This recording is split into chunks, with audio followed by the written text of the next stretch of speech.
Hello everybody and welcome to my channel, The Real Super Sam. Today is another comic book review and I hope you enjoy. Woohoo! Welcome to the 15th hashtag Spider-Man Sunday. Electro is a great Spider-Man rogue that I find many people know about to just forget what he is actually all about. And the irony of it is that's what the Electro character is.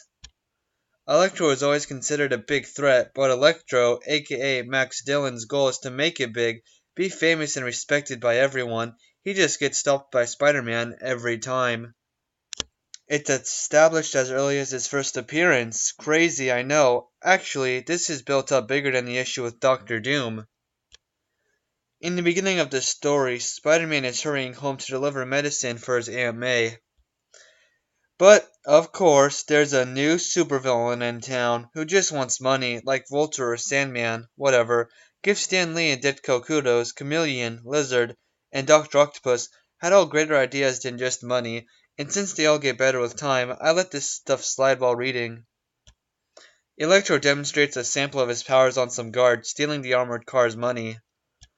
Spider-Man starts to do the rounds, then it starts raining, so he goes home and talks to the audience about it. When Peter Parker and Spider-Man does this, it's one of the most Spider-Man things ever to me.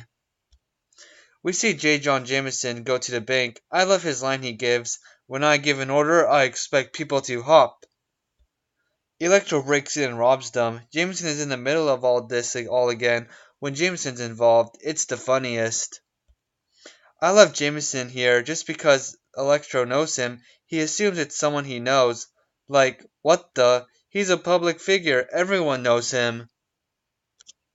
Electro does climb a wall to escape. I like that. Heck, this whole robbery gives me flashbacks to the bank robbery in Spider-Man 2. And because Electro can climb walls, Jameson, using his 3 bits of fact that the villain knows him, can climb walls, and has powers, comes to the conclusion that Electro is also Spider-Man. Peter goes to Jameson for $1,000 to pay for Aunt May's surgery, but Jameson shuts him down, so Peter is going to take pictures of Electro and lie and fake and prove that Electro is Spider-Man. Spider-Man searches around town and finds him. There's a little fight with great artwork from Steve Ditko. There's a water tower which could easily stop Electro, but Spider-Man doesn't even think to use it. Spidey gets KO'd by Electro hard, and it's on accident. Ultimately, Spider-Man gives the fake photos to Jameson, getting Peter the $1,000. Obviously, Peter has changed since he's been Spider-Man and he feels bad about this. Before, he would have just cheated for the money, even if his aunt wasn't sick. Also in this issue, Peter ignores his classmates unknowingly just because he's caught up in everything with his aunt and work, but it isn't that important right now. We then see Electro go to break out everyone from jail to try and form his own army. At first they refuse, then as the cops actually beat everyone trying to escape because they weren't listening to Electro, everyone stays with Electro's plan. Aunt May is having the surgery now, and Betty Brant is there for him. Peter and Betty really form a relationship here, but Peter hears about the breakout by Electro and must leave to stop it. Betty actually stays there for him. Betty tells Peter that she's worried that Pete likes the danger he puts himself in getting the bugle photos, like someone else she knew. We'll learn about this later. Jameson gets proof that he was wrong as Spider-Man arrives. He gets mad at Parker, but don't worry, this all pays off. And boom! Spider-Man arrives and fights Electro and all the prisoners. Spider-Man uses his brain to fight Electro by throwing metal and that all around him to make the fight less dangerous. Electro is pretty smart, street smart. He forms his own gang and henchmen, or at least starts to, in his first appearance.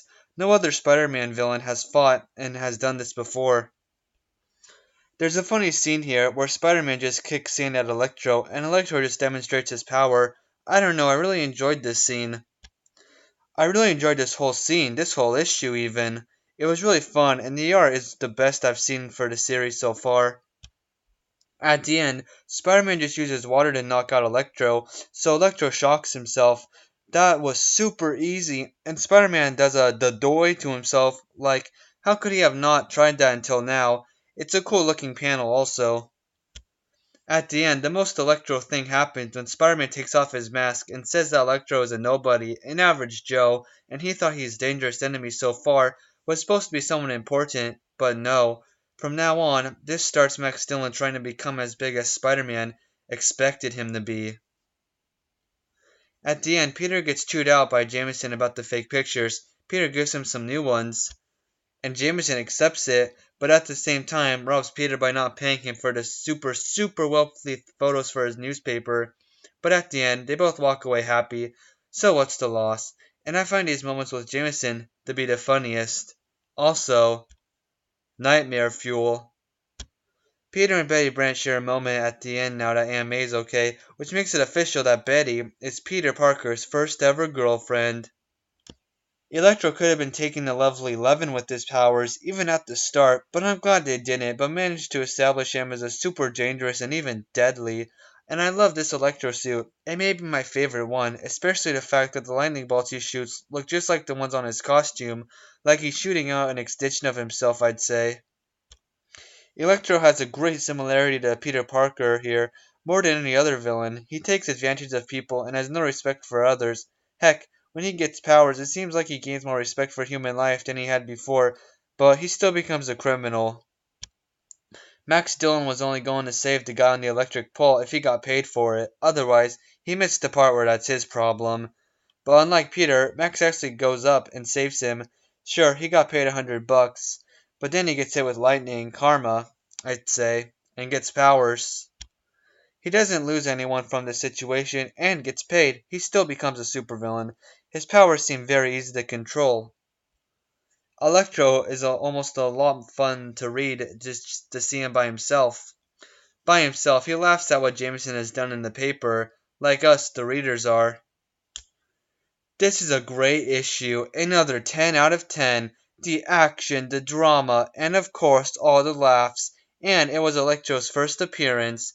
This is my 15th hashtag Spider-Man Sunday. It's crazy. It's almost been a third of the year I've been doing this. So, like always, please remember to like, comment, and subscribe. Bye guys, and have a good day.